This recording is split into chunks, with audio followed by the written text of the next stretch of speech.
Leaving a church staff role the right way isn't just about moving on, it's about what you leave behind. You know, the relationships you build or repair before you go can define your legacy for years to come. Today, we're going to unpack how to finish well, build bridges, and ensure that your transition is a blessing, not a burden. Stick around, this is an important one. Thanks for joining me here on the Healthy Church Staff Podcast. My name is Todd Rhodes, one of the co-founders over at chemistrystaffing.com. You know, leaving a ministry is not just about where you're going next, it's about how you finish where you are. And we've been working through, during this series on the podcast, Wade Hodges' book called Before You Go. And Wade reminds us that leaving well involves actually an intentional bridge building with those that you've worked alongside.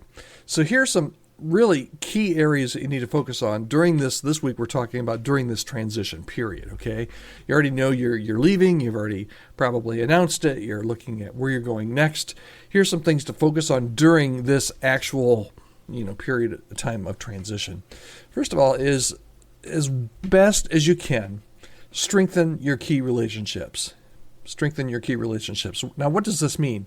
This means, meeting with leaders and staff and volunteers to express gratitude, to affirm all their contributions, and as much as you can, we talked about this yesterday, leave on good terms. Don't burn any bridges. Particularly, especially if there have been some real challenges. And if there have been some challenges during this interim period, do your best. And this is going to be hard because this is not going to be, at least it's not my first inclination, but I think it's actually the right thing to do, and it's the biblical thing to do. If there have been challenges and you know that there are conflicts, use this time as best as you can to resolve any conflicts that you know exist. Take the initiative. That's right. Take the initiative. You take the initiative to reconcile with anyone that you've had tensions with. The kingdom is a lot bigger than your church, where you've been or where you're going to. And leaving unresolved issues behind can really create unnecessary obstacles for the next person that takes your job. And it also is just, it's going to be kind of like a millstone around your neck, leaving and knowing that you have unresolved things. So resolve any conflicts. Another important thing to do, and sometimes this is easy because you know who's taking your job. They've already hired him or her, or maybe you have a successor that you handpicked. But if you, as best as you can, and maybe this doesn't happen during the transition, maybe this happens, you're at your new role and 3 months later they hire somebody. As best as you can, affirm your successor. Affirm your successor to those who matter to you. Right?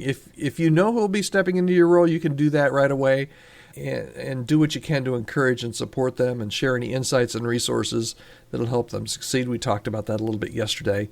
But also affirm those, not just the successor, but those around, those people that you work with, and just say, hey, Joe's going to be great. You're going to love Joe. Or give Joe a chance. Whatever you need to do to affirm your successor to their face and make them feel like you're there for them and you will be there for them even though you're leaving, but also for those around you. And then communicate everything well. We talked about this again yesterday too, but I want to reemphasize this. A lot of this is a little bit of what we talked about yesterday, but it's so important, so I want to repeat it.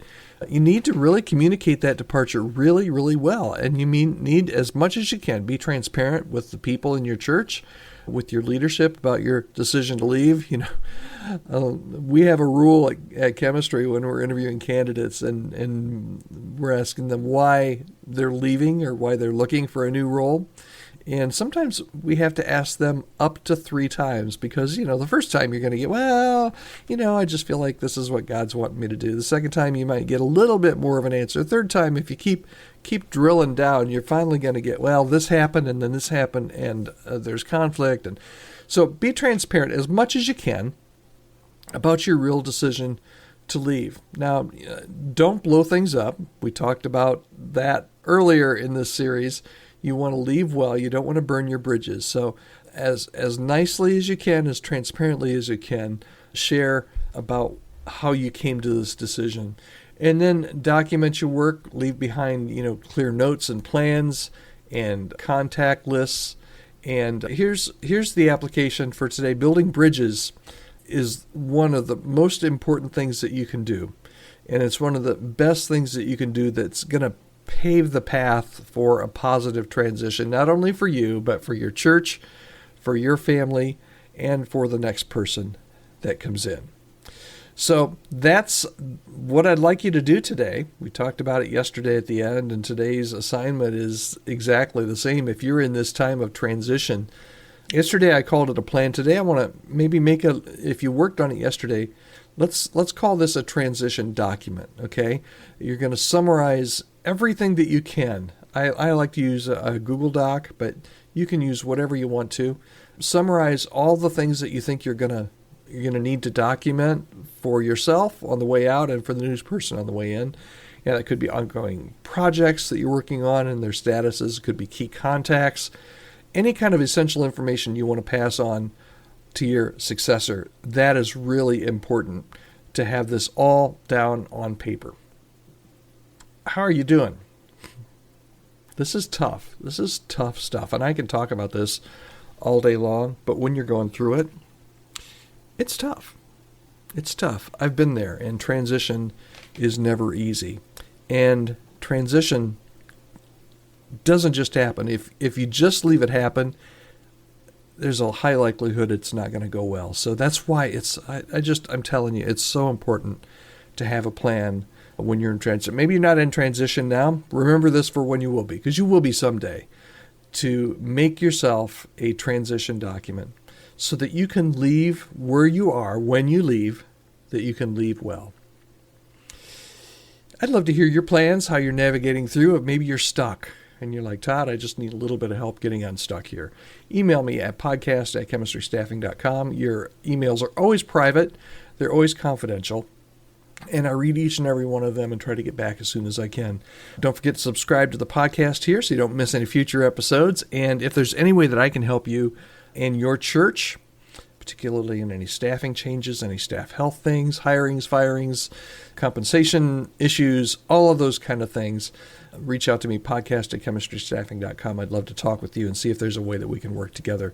We're here at Chemistry to help you build a healthy team. And finally, if you would like a copy of this book that we've been talking about, it's from Wade Hodges, and it's called Before You Go. You can just email me, podcast@chemistrystaffing, and I will make sure that you get a copy of that book today. All right? Thanks so much for spending some time with me today. It's always a highlight of my day to be able to spend some time with you.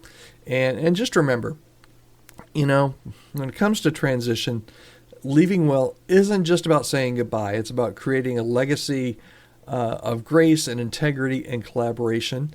It's about you and your family. It's about your successor and their family, the new person. It's about your old church and all your leadership and your congregation and your relationships. And it's about your new church because they're going through transition too. That's why it gets so complicated and so complex. So bathe it in prayer and create a plan. You're going to need it. All right. Thanks so much. Take care. I'll see you here again tomorrow on the Healthy Church Staff Podcast.